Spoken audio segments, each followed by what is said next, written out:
Halo, perkenalkan nama saya Wanti Tobe. Pada kesempatan kali ini saya akan menjelaskan mengenai ilmu penyakit tropis, yaitu penyakit filariasis dan penyakit chikungunya. Yang pertama, penyakit filariasis. Apa itu penyakit filariasis? Penyakit filariasis merupakan penyakit yang disebabkan oleh cacing filaria yang menyumbat saluran getah bening. Penyakit filariasis atau penyakit kaki gajah ini tidak mematikan, namun apabila tidak diobati maka akan menyebabkan cacat seumur hidup. Berikut merupakan gambar dari saluran getah benih atau limfe pada tubuh manusia, bisa dilihat pada gambar berikut. Penyebab filariasis. Filariasis atau penyakit kaki gajah disebabkan oleh cacing filaria, Wuchereria bancrofti, Brugia malia, Brugia timori. Cacing filaria masuk ke dalam tubuh manusia melalui gigitan nyamuk, itu Anopheles, Sulex, Mansonia, dan Aedes. Ciri khas cacing filaria. Yang pertama, Wuchereria bancrofti. Ciri-cirinya: 1. Cacing dewasa jantan dan betina hidup di saluran kelenjar limfe atau getah bening. Yang kedua, bentuknya halus seperti benang dan berwarna putih susu. Yang ketiga, cacing betina berukuran 65 sampai 100 mm kali 1,25 mm. Yang keempat, cacing jantan berukuran 40 mm kali 0,1 mm. Yang kelima, banyak tersebar di daerah beriklim tropis di seluruh dunia. Yang kedua, Brugia malayi. Ciri-cirinya: yang pertama, cacing dewasa jantan dan betina hidup di pembuluh limfe atau getah benih. Yang kedua, bentuknya halus berwarna putih susu. Yang ketiga, cacing betina berukuran 55 mm kali 0,16 mm. Yang keempat, cacing jantan berukuran 22 sampai 23 mm kali 0,09 mm. Yang kelima, banyak terdapat di Asia dari India sampai ke Jepang termasuk Indonesia. Yang terakhir, Brugia timori. Ciri-cirinya: yang pertama adalah cacing dewasa jantan dan betina hidup di pembuluh limfe atau getah benih. Yang kedua, bentuknya halus berwarna putih susu. Yang ketiga, cacing betina berukuran 21 sampai 39 mm kali 0,1 mm. Yang keempat, cacing jantan berukuran 13 sampai 23 mm kali 0,08 mm. Yang keempat, banyak ditemukan di Indonesia bagian timur, di Pulau Timor, Flores, Rote, Alor, dan beberapa pulau kecil di Nusa Tenggara Timur. Bagaimana penyebaran filariasis atau penyakit kaki gajah? Filariasis disebarkan oleh gigitan nyamuk yang di dalam tubuhnya mengandung mikrofilaria cacing filarial.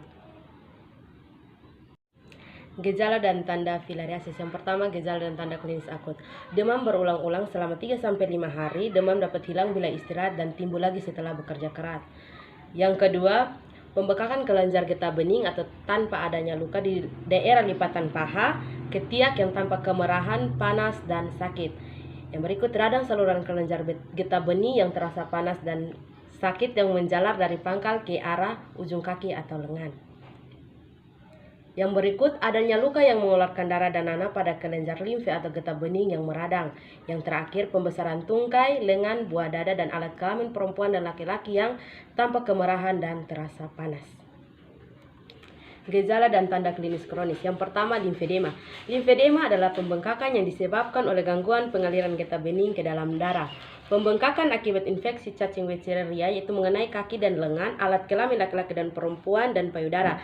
Sedangkan infeksi dari cacing Brugia malia dan Brugia timori dapat mengenai kaki dan lengan, di bawah lutut atau siku, namun lutut dan siku masih normal. Yang berikut, hidrokel. Hidrokel adalah penimbunan cairan di dalam selaput yang membungkus testis yang menyebabkan pembengkakan lunak pada salah satu testis. Yang berikut, kiluria. Kiluria adalah keluarannya cairan limfe atau getah benih dalam urin, kencing berwarna seperti susu. Yang berikut, penyebaran secara epidemiologi. Yang pertama, banyak ditemukan di daerah Khatulistiwa, terlebih di daerah dataran rendah. Di Indonesia sendiri, penyakit ini lebih banyak ditemukan di daerah pedesaan.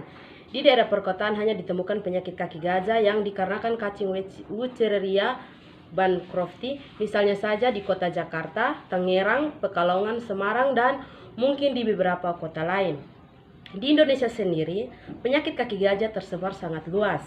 Penyakit ini terdapat di banyak pulau di seluruh Nusantara, seperti di Sumatera dan sekitarnya, Jawa, Kalimantan, Sulawesi, Nusa Tenggara Timur, Maluku, dan Irian Jaya, dan masih banyak daerah lain yang belum dilakukan penelitian. Pengobatan. Pengobatan yang dapat dilakukan yang pertama itu memeriksakan diri ke dokter atau puskesmas terdekat dan meminum DEC sesuai anjuran dokter. Pencegahan yang bisa dilakukan itu yang pertama berusaha menghindarkan diri dari gigitan nyamuk penular, membersihkan tanaman air pada rawa-rawa yang merupakan tempat perindukan nyamuk.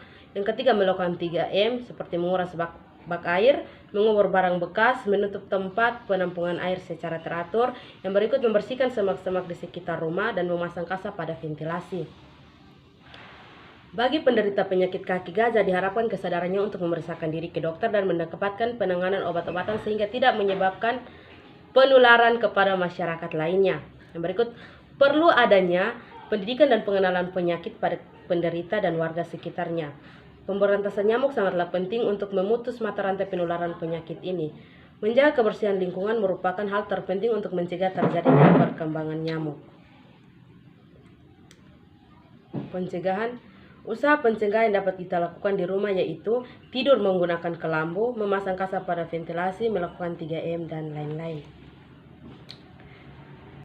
Yang kedua, demam cikungunya. Cikungunya berasal dari bahasa Sawil. Berdasarkan gejala pada penderita yang berarti posisi tubuh meliuk atau melengkung, mengacu pada postur penderita yang membungkuk akibat nyeri sendi hebat atau artralgia. Nyeri sendi ini terjadi pada lutut, pergelangan kaki serta persendian tangan dan kaki. Nah, penyebab dari demam cikungunya ini biasanya disebabkan oleh virus cikungunya atau CHIKV. Biasanya itu ditularkan oleh nyamuk Aedes aegypti dan nyamuk Aedes albopictus yang suka bertelur di genangan air bersih. Gejala utama terkena penyakit cikungunya adalah tiba-tiba tubuh terasa demam diikuti dengan linu di persendian. Bahkan karena salah satu gejala yang khas adalah timbulnya rasa pegal-pegal, ngilu yang juga timbul rasa sakit pada tulang-tulang. Ada yang menamainya sebagai demam tulang atau flu tulang. Dalam beberapa kasus didapatkan juga penderita yang terinfeksi tanpa menimbulkan gejala sama sekali atau silent virus cikungunya. Penyakit ini tidak sampai menyebabkan kematian. Nyeri pada persendian tidak akan menyebabkan kelumpuhan.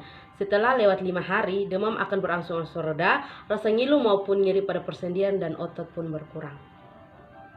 Diagnosa. Untuk memperoleh diagnosis akurat perlu beberapa uji serologik antara lain uji hambatan aglutinasi atau HI, serum netralisasi, IgM kaptur ELISA. Tetapi pemeriksaan serologi ini hanya bermanfaat digunakan untuk kepentingan epidemiologis dan penelitian, tidak bermanfaat untuk kepentingan praktik klinis sehari-hari. Ini adalah gambar dari penyakit demam cikungunya.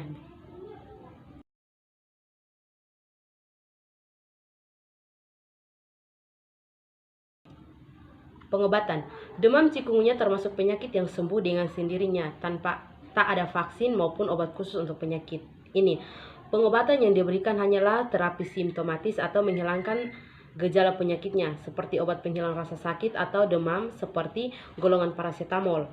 Penderita dianjurkan makan makanan yang bergizi dan perbanyak minum air. Pencegahan. Satu cara menghindari penyakit ini adalah membasmi nyamuk pembawa virusnya. Nyamuk ini senang hidup dan berkembang biak di genangan air yang bersih seperti bak mandi, vas bunga, dan juga kaleng atau botol bekas yang menampung air bersih. Pencegahan yang murah dan efektif untuk memberantas nyamuk ini adalah dengan cara menguras tempat penampungan air bersih, bak mandi, vas bunga, dan sebagainya paling tidak 1 minggu sekali. Halaman atau kebun harus bersih dari benda-benda yang memungkinkan menampung air bersih. Tambahannya dapat dilakukan 3M seperti menutup, menguras, dan mengubur. Bisa dilihat pada gambar.